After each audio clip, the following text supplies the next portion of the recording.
Véron, Oui.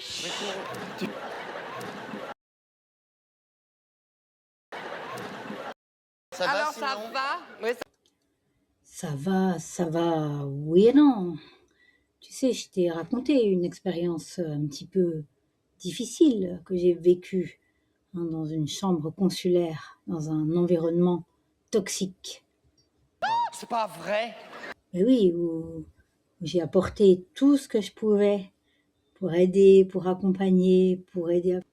Si, là où j'étais aussi référente RPS, et là où j'ai leur ai expliqué que quand un collaborateur fait un signalement RPS, c'est qu'il est vraiment mal. Et donc, l'idée, ce n'est pas de le harceler, ce n'est pas de le stigmatiser, c'est vraiment de l'écouter. Mais bien sûr.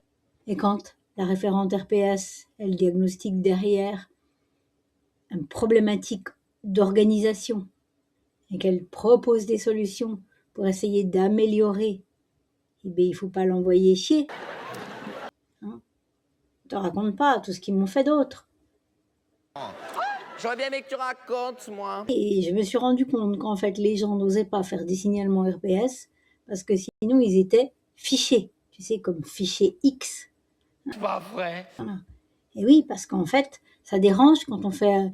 Tu sais, quand on a dans une organisation, quand il y a des comportements toxiques, malveillants, si tu fais un signalement RPS, ils se sentent. Voilà, ils croient Pas vrai. un signalement RPS. C'est parce qu'il y a un problème, soit relationnel, soit fonctionnel, organisationnel ou managérial. Mais bien sûr. C'était un petit peu n'importe quoi, hein, les choses, je te raconte pas. J'aurais bien aimé que tu racontes, moi. En fait, ils savaient pas manager. Donc, voilà, soit ça manageait pas, ça considérait qu'un collaborateur, ça devait savoir se débrouiller tout seul, même en début de poste, même en lui donnant aucune consigne, aucun objectif. Oh, le ringard, c'est pas vrai. Genre... Ou autre exemple, eh bien, on pouvait tout simplement prendre un collaborateur à un endroit et pouvoir en une semaine le déplacer à un autre endroit. Et puis après se dire, ben, tiens, comment ça se fait qu'il va pas bien ce collaborateur? Mais bien sûr. Et on me répond, ah mais c'est pas le collaborateur qui décide. Mais peut-être pas, il décide peut-être pas. Mais en tout cas, ce sont des humains, ce sont pas des pions d'échecs. Donc forcément, la personne va mal, surtout quand elle aimait son poste, surtout qu'on ne lui a pas dit un seul instant pourquoi on l'a changé de poste. C'est pas vrai. Ça, c'est que des petits exemples, malheureusement. Hein. Mais oui, si, moi j'ai aussi été harcelée avec toutes les compétences que j'ai pu amener quand quand les organisations vont mal et qu'on essaye avec plein de bonne volonté et plein de connaissances. Hein. Je te rappelle que j'ai un doctorat quand même sur le sujet, que j'ai 25 ans d'expérience et que j'ai une grande expérience du management. J'ai toujours eu des expériences réussies. Et bien, quand je leur apportais des petites solutions, on m'a quand même dit, oh mais arrête d'amener ton savoir. Et en fait, on faisait comme si je n'avais rien dit. Bon, je te raconte pas.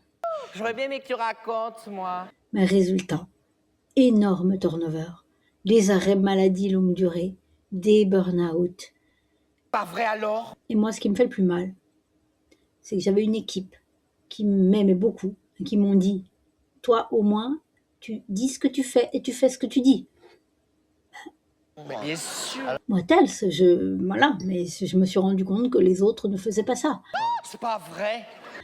Et donc cette équipe, voilà, que j'ai remis, parce qu'on m'a dit quand même que j'ai pris une équipe difficile, hein, on m'avait stigmatisé les gens.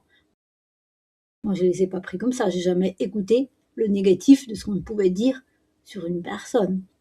Eh bien, voilà, cette équipe, je l'ai prise, je l'ai montée, je l'ai ramenée dans la motivation, mais par au-dessus, ben voilà, comme m'a dit une de mes collaboratrices, hein, voilà, la lumière éblouit trop ceux qui restent dans l'ombre. C'est pas vrai.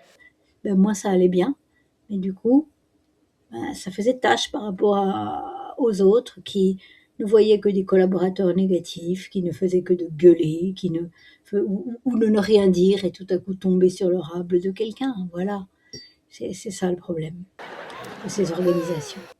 Ça va? Oui, mais maintenant ça va bien parce que justement, cette expérience, parce que moi j'accompagnais déjà avant à la conciliation bien-être, et performance au travail, même si je n'appelais pas ça comme ça.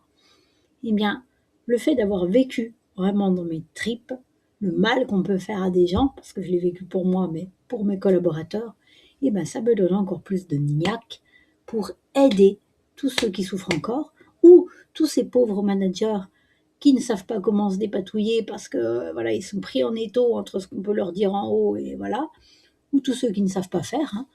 Super. Maintenant, si je témoigne aujourd'hui, c'est vraiment parce que j'ai encore plus de niaque pour aider les organisations à concilier bien-être et performance au travail parce que c'est possible. Alors, vas-y, dis-moi. Ce sont les mêmes choses qui font basculer, pouf, d'un côté, mal-être et bordel, chaos, inefficacité, bien-être et performance. Super. Concilier bien-être et efficacité, on sait le faire maintenant. Si on comprend un petit peu les rouages de la relation humaine, vous pouvez apprendre de vos erreurs. Les jeunes, ils veulent plus travailler dans ce type d'organisation, c'est pas pour rien. C'est notre force vive de demain aussi. Tout converge. S'il vous plaît, faites-vous aider. Contactez-moi ou d'autres experts du sujet.